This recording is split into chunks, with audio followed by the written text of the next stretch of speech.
Hi, I'm Phil Constantine. On this episode of Travels with Phil, I'll tell you about the day I had a law declared unconstitutional, and my lawyer fell flat on his backside in court. I grew up in Houston, Texas.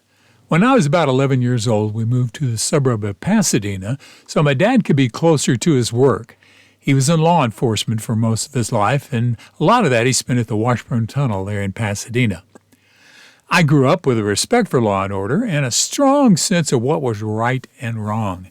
And if I saw something I felt was unjust, I tried to speak out about it. Well, 50 years ago, I had a problem with an election law in the city of Pasadena, and I decided to do something about it and had that election law declared unconstitutional in a U.S. federal court in Houston.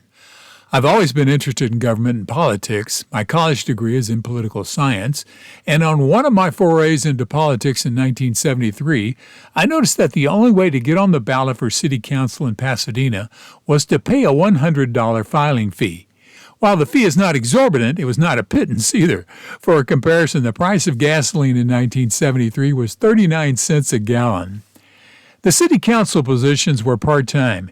It occurred to me that even a lower-income person could afford to be on the city council. In fact, the pay for that job might come in quite handy.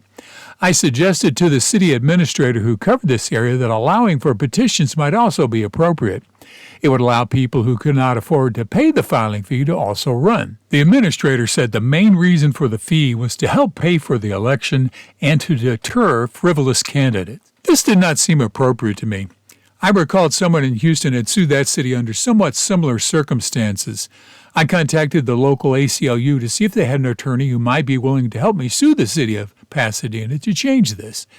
The ACLU put me in touch with a young lawyer, and he told me I did not have any standing in the case because I was not a candidate for local office. Well, I told him I was interested in the post, but I couldn't afford to pay the fee with my current budget. The lawyer said I could fill out the application and refuse to pay the filing fee. If the city refused to put me on the ballot, I would have proper standing for a legal case. A few days later, I went to the city manager's office and filled out the form to run for the at-large city council position. I told them I would not pay the fee because I thought it was inappropriate for money to be the only method of getting on the ballot. The clerk told me I could not get on the ballot if I did not pay the fee. I had often attended city council meetings, so they knew who I was. We were all very polite, and there were no hard feelings or harsh words. I thanked them for their time and left. My attorney gathered all of the appropriate information, names and addresses, and filed papers with the Southern District of Texas Federal Court in Houston. Since the deadline for filing for office was soon approaching, Federal Judge Woodrow Seals' court agreed to hear the case immediately. The attorney told me my case would have a better chance of winning if I had a local resident who said they wanted to vote for me. One of my co-workers at NASA, Larry Cherry, also lived in Pasadena, and he said he'd be willing to help me. He came along. We all appeared in federal court a few weeks later before Judge John V. Singleton, Jr. The city attorney based much of his defense on the fact that I was not a serious candidate. Now, the judge was of the opinion that the seriousness of my candidacy was not germane to the filing fee issue. The city attorney persisted in asking me questions about what kind of campaign I was running, how many campaigns I had, etc. The courtroom was very large and ornate. It had impressive marble walls. It was large enough to seat 5 judges and well over 100 people behind the attorneys.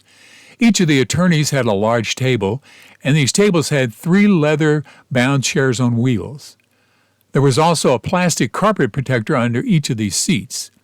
Well, every time the city attorney asked me a question about my campaign, my attorney would stand up and object as to its relevancy. This happened about 6 times. Well, on the 6th time, as my attorney stood up to object, the back of his legs hit the chair just hard enough to make it roll back a few inches. When my attorney went to sit back down, he missed the chair and fell flat on his back on the ground, landing on his rear end. Well, the noise echoed inside the courtroom. Several people in the audience stifled laughter, and I could see the judge hide a slight smile behind his hand. Unfortunately, my attorney turned very red and apologized. The judge says it wasn't necessary to apologize. He also said he would look into getting the chairs made less mobile. Well, after all was said and done, the federal court ruled that the city of Pasadena's method to get on the ballot was unconstitutional.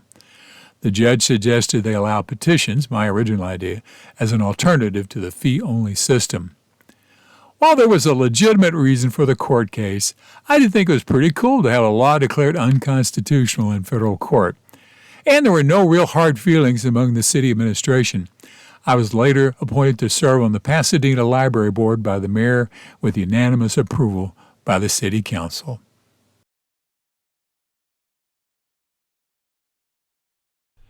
Thank you very much for watching this video. Please feel free to make comments below as long as the language is family friendly. And if you like this video, please click on the thumbs up button below. You can also subscribe to my YouTube channel by clicking on the circle with my picture in it in the lower right-hand corner of the video. The arrow is pointing at it now. And once you have subscribed, you can be notified of when I have a new video posted by clicking on the bell icon in the description field below the video. Thanks again for watching.